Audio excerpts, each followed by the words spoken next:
पुऱ्या तर आपण प्रत्येक प्रकारच्या खातो, बटाटा पुरी, मसाला पुरी, पण त्यातमध्येच आहे मेथी पुरी. मेथी पुरी ही इतकी छान हेल्दी टेस्टी असते.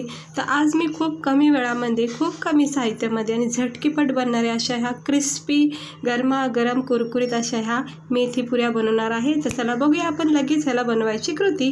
तर इकडे मी एक मिक्सिंग बाउल घेतला आहे. ह्याच्यामध्ये अर्धी मेथीची जुडी बारीक अशी चिरून घेतली आहे. कमी पण घेऊ शकता, इतकी पण जास्त नाही आहे. थोडंसं असं मेथी कट करून घेतली बारीक चिरून. त्यानंतर इथं एक मोठी वाटी गव्हाचं पीठ टाकायचं. गव्हाचं पीठ टाकून घेतलं याच्यामध्ये. त्यानंतर आपण याच्यामध्ये मी इथं 2.5 चमचे, जो पोह्याचा चमचा असतो बघा आपला नॉर्मल, ते 2.5 चमचे बेसन पीठ घेतले. खूप छान चव येते.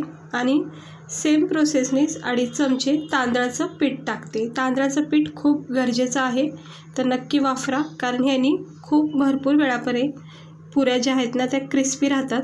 इकडे मी लसूणच्या पाकळ्या, 2-3 हिरव्या मिरच्या आणि थोडासा अद्रकचा तुकडा ठेसून घेतला आहे. ह्याच्याऐवजी तुम्ही लाल मिरचीचा पावडरसुद्धा इकडे वापरू शकता. पण हिरव्या मिरची आणि लसूण जर मिक्स टेक्स्चर केलं ना तर खूप छान चव येते पुऱ्याला.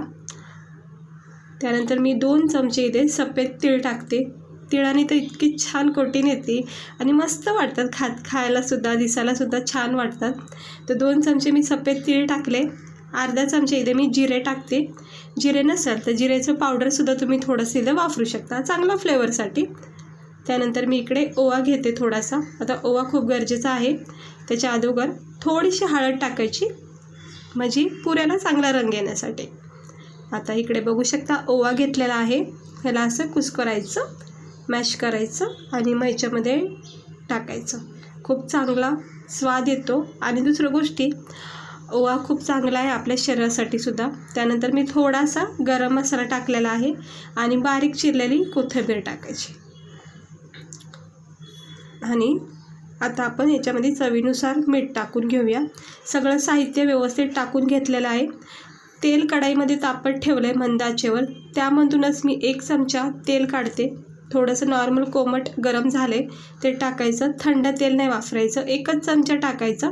हवं ते इकडे तूप वगैरे टाकू शकता. आणि हे मिक्स करून घ्यायचं. 1 चमचा आपण जे तेल टाकले ना त्याच्यामध्ये व्यवस्थितपणे ह्याला असं चोळून घ्यायचं, जेणेकरून छान क्रिस्पीपणा येतो पुऱ्यामध्ये. हे अशा पद्धतीने तुम्ही मेथी पुरी नक्की ट्राय करून बघा.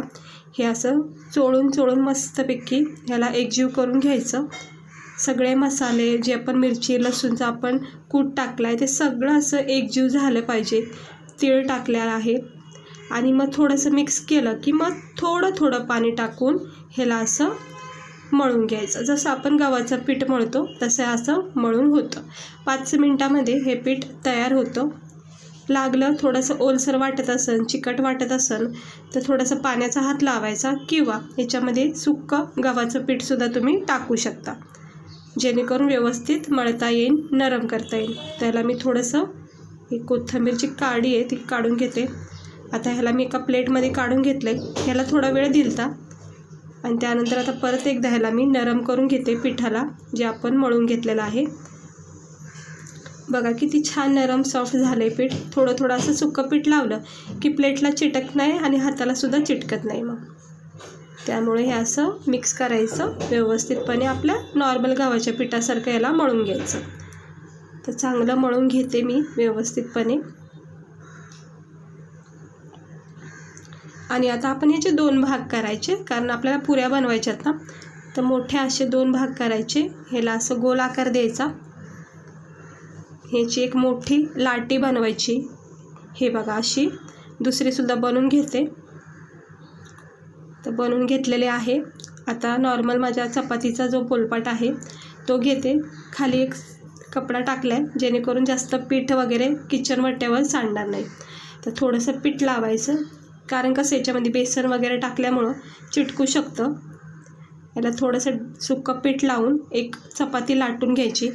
आता जर तुम्हाला क्रिस्पी म्हणजे कडक पुऱ्या हव्या असतील तर पातळ लाटा अगदी चपाती, आणि थोड्याशा फुगलेल्या आणि मस्त अशा कुरकुरीत पुऱ्या हव्या असतील तर थोडासा जाडसरपणा ठेवायचा चपातीमध्ये. इथं बघू शकता मी थोडासा नॉर्मल याच्यामध्ये जाडसरपणा ठेवला आहे. हे बघा असे इतका याला टेक्स्चर ठेवायचं. आता ह्याला कट करून घेऊया.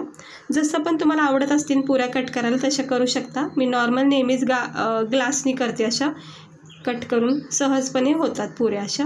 हे बघू शकता सहजपणे ह्या पुऱ्या किती मस्त सुंदर गोलाकाराच्या झाल्यात.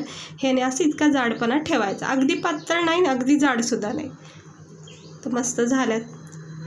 तर जशा येतील तशा आता आपल्याला खायच्याच आहेत मस्तपैकी गरमागरम. मी तरी काय एवढं लक्ष देत नाही पुऱ्या करताना, म्हणजे जाड होतात पातळ होतात, जशा होतील तशा करते आणि खाते कधी पण मन झालं की. तर इतकं काही लक्ष देत नाही बसायचं, पण मस्त होतात, व्यवस्थित होतात. नॉर्मल असं जाडपणा ठेवला की चांगल्या फुगल्या जातात. आणि एखादी जर पातळ लाटली गेली ती थोडीशी कडक होती, बाकी काही नाही, म्हणजे कुडकुडपणा त्याच्यामध्ये खूप असतो. आता मी हे सगळ्या काढून घेते. हे बघू शकता मस्त कट झालेले आहेत. आपली मेथी पुरी तयार झाली. जे पोलपाटवर उरलेलं पीठ होतं पुऱ्याच्या कडीचं ते सुद्धा आता मी एकजीव करून याच्यासुद्धा 2-3 पुऱ्या लाटून घेते. थोडंसं पीठ टाकायचं आणि तसंच सेम प्रोसेसने याला लाटून घ्यायचं आणि मग पुऱ्या कट करायच्या. बघू शकता आता मी परत एकदा आता ही थोडीशी पातळ चपाती झाली आहे, त्यामुळे ह्या पुऱ्या ना थोड्या कडक होतील, काही हरकत नाही. हे बघू शकता हे थोड्याशा पातळ झाल्यात. आता मी सगळ्या लाटून घेतल्यात. हे बघा मस्त लाटून घेतल्यात गोलाकार साईजनी. आणि शेवटची एक पुरी जी आहे ती थोडीशी मोठी लाटण्यात आली कारण पीठ उरलं होतं. तर कढाईमध्ये मी अगोदरच तेल तापत ठेवलं होतं, गॅस स्लो केला, तेल तापलेलं आहे. तर छानपैकी आपण आता पुऱ्या फ्राय करून घेऊया.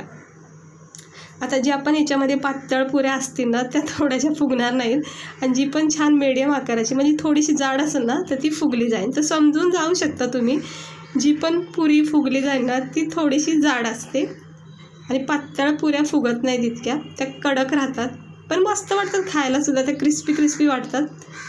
हे बघा तर छानपैकी अशा ह्या पुऱ्या फ्राय झाल्यात. ही बघा ही पुरी किती मस्त फुगली आहे आणि बाकीच्या काही एवढ्या फुगल्या नाहीत, पण मला खरंच काही एवढं फरक नाही पडत आहे. पण तुम्हाला जर फुगल्यालाच हव्या असतील ना पुऱ्या तर थोड्याशा जाड करायच्या. हे बघा मस्त झाल्यात, किती सुंदर रंग आला आहे, मेथी वगैरे किती छान अशी दिसून येते. गरमागरम अशा ह्या पुऱ्या तयार होत आहेत आपल्या. जास्त काही याला करपून द्यायचं नाही, जास्त वेळ ठेवायचं नाही. हे बघा मस्त झाली आहे ना पुरी आपली एकदम छान मेथीची. त्या काढून घेते या सगळ्या पुऱ्या आणि मग दुसऱ्या पण टाकून घेऊया. असं क्रिस्पी गोल्डन रेड रंग येईपर्यंत फ्राय करायचा आहे. दुसरा बॅचसुद्धा टाकून घेतला आहे. 4 पुऱ्या बसतात, पॅन जरा छोटा आहे त्यामुळं. आता ह्याला सुद्धा मी सेम प्रोसेसनी फ्राय करून घेते पुरीला, रंग चेंज होईपर्यंत. 1 मिनटं झालं की मस्त सुंदर अशा ह्या पुऱ्या तयार होतात. बघू शकतात तुम्ही पुरे छानपैकी फुगलेले आहे. तर आता मी या सगळ्या पुऱ्या करून घेणार आहे आणि मग तुम्हाला मी प्लेटमध्ये ह्या पुऱ्या काढून दाखवते. हे बघा किती सुंदर अशी फुगली गेली.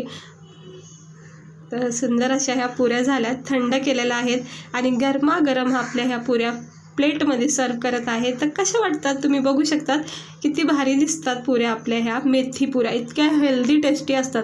सगळ्यात महत्त्वाचं म्हणजे ह्या हेल्दी खूप आहेत, प्रोटीन खूप आहे मेथीमध्ये. किती छान गुणधर्म आहेत हे आपल्या सगळ्यांनाच माहिती आहे. तर नक्की ट्राय करा. अशा गरमागरम क्रिस्पी आहे, बघू शकता याचं टेक्स्चर किती भारी झाली. केचपसोबत चहासोबत तर खूपच भारी वाटते. टिफिनलासुद्धा तुम्ही नेऊ शकता, प्रवासातसुद्धा नेऊ शकतात. चटणीबरोबर किंवा चहाबरोबर केचपसोबत तुम्ही याला खाऊ शकता. तर मी तोडून दाखवते, याचा क्रिस्पीपणा बघू शकता. हे बघा किती भारी वाटतात ते. आतली स्टफिंग बघू शकता तुम्ही, मस्त सेट झाली आहे आणि याचा कडकपणा अंदाजा लावू शकता तुम्ही. पापड बघा किती मस्त तयार झाले आणि सगळे साहित्य जिरे आहेत, तिळ आहे, छान छान असे फ्लेवर टाकलेत आपण. तर टेस्टी खमंग अशा ह्या खुसखुशीत गरमागरम मेथीच्या पुऱ्या नक्की ट्राय करा. खूप झटकीपट तयार होतात, फक्त साहित्य ठेवायचं बाजूला, पटापट पुऱ्या तयार होतात. तर कशी वाटली तुम्हाला आपली ही रेसिपी? आवडली असेल तर ट्राय नक्की करा. मेथी पुरी खाल्ली नसेल तर नक्की एकदा खाऊन बघा, खूप भारी वाटते. तर चला भेटते मी तुम्हाला पुढच्या व्हिडिओमध्ये एका नवीन अशा छान रेसिपीसह. व्हिडिओ आवडला असेल तर लाईक करा, चॅनलला सबस्क्राईब करा. स्वस्त राहा आणि मस्त राहा.